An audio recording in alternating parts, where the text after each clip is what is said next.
Welcome back, everybody. Today we're taking a look at a pretty unique round. It's the Underwood ammo loaded Lehigh Defense controlled fracturing bullet. It's chambered in 460 Rowland, which is sort of unique as that caliber sort of is gaining a popularity, if you will, amongst niche caliber type guys.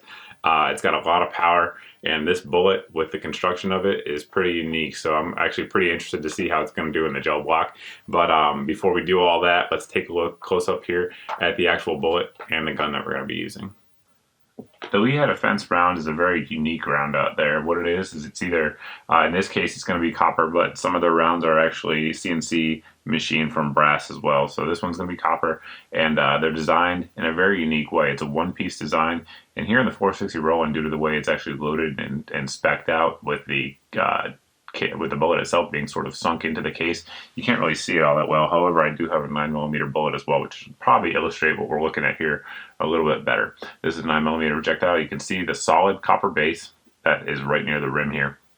Additionally, you have these 3 petals with relief cuts milled into it, and those relief cuts are in there so that way it's designed as it hits hydraulic pressure, i.e. the gel or soft body mass, that mass that goes inside the bullet causes the petals to expand and eventually break off at their predetermined weakened spots here, which are the cuts from the CNC machine.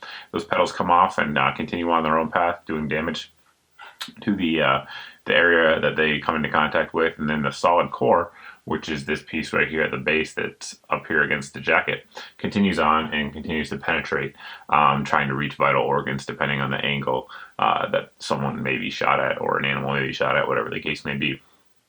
But that's how it's designed.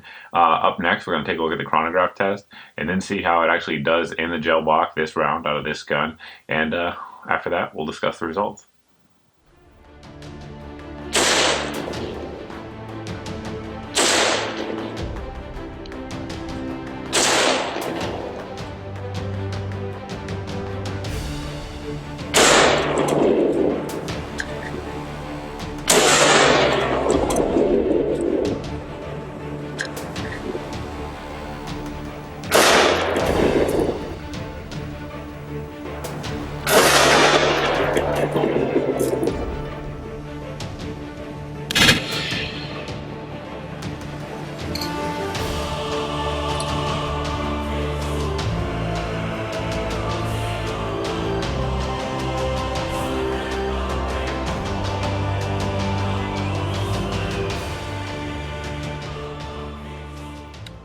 Pretty devastating results, as you can see there. The bullet fractured right around, looking at it, right around the 3 or 4 inch mark. The petals started to go out, stopping right around the 10-inch mark, and the largest portion of the bullet penetrated all the way into 17 inches.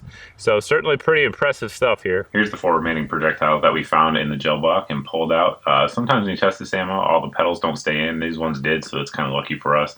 The retained weight was 170 grains, so it kept all the weight as you'd expect here with the 4 different pieces. But interesting to me is just sort of the weight of each one, because if you think, these petals were penetrating down to about 10 inches by themselves. So you can see what weighs in grams here. I'll run in what it equates to below in grains.